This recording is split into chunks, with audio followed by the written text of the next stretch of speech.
Welcome and study with Tanzania Institute of Education.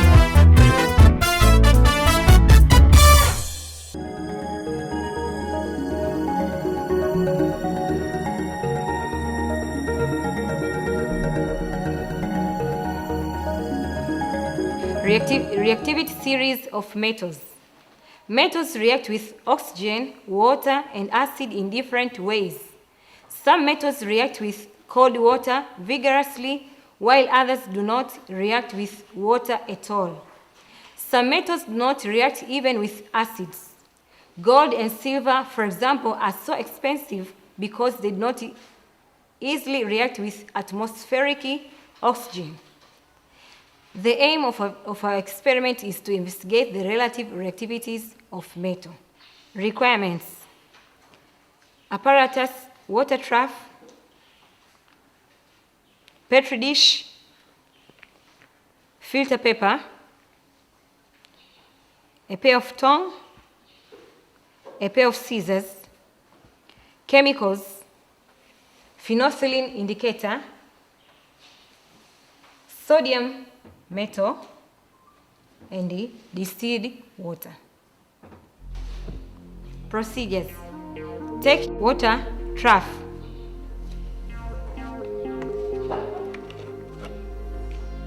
Pour some distilled water in the water trough.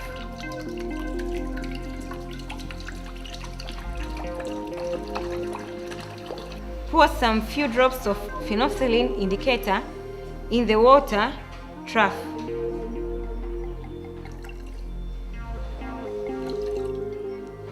Take a petri dish, open up the bottle containing sodium.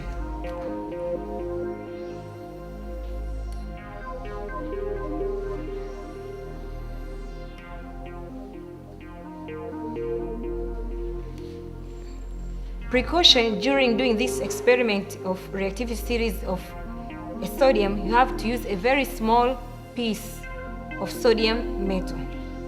Now I'm cutting a small piece of sodium metal. Put it on the petri dish. After cutting, return the bigger piece in the container. Remember to remove the container containing sodium.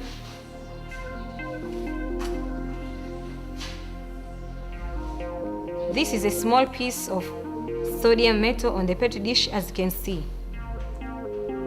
Before putting a small piece of sodium metal in the water trough, you have to consider the following precaution. Any reaction involving sodium and potassium should not be done by students.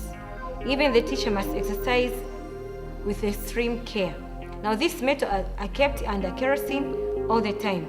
Only very small pieces are cut and used. Make sure you use a very small piece as possible. Take a small piece of sodium metal as possible, put it in the water trough.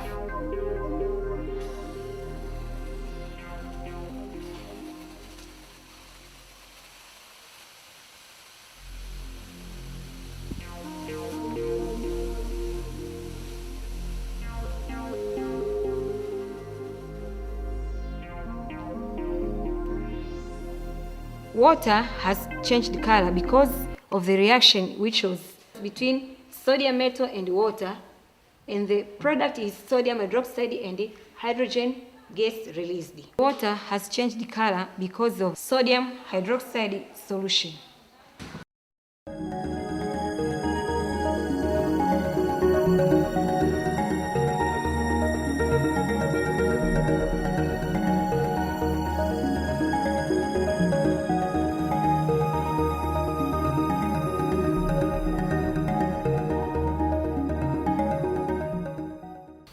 Apparatus: beaker,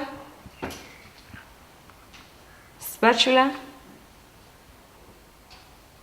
chemicals, calcium metal, and phenolphthalein indicator. Procedure: take a beaker,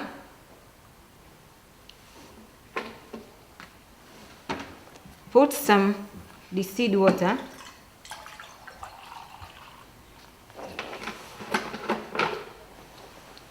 Using a spatula,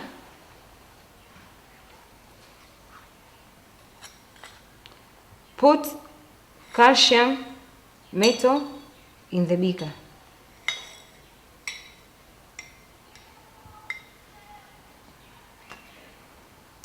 Stir your solution.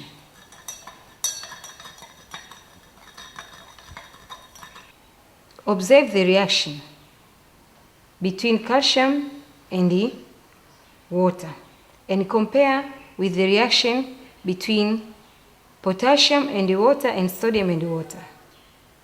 Here you find the reaction is very slow. To prove that the reaction has taken place between calcium metal and the water to produce calcium hydroxide solution and the hydrogen gas, add the phenolphthalein indicator and observe the color change.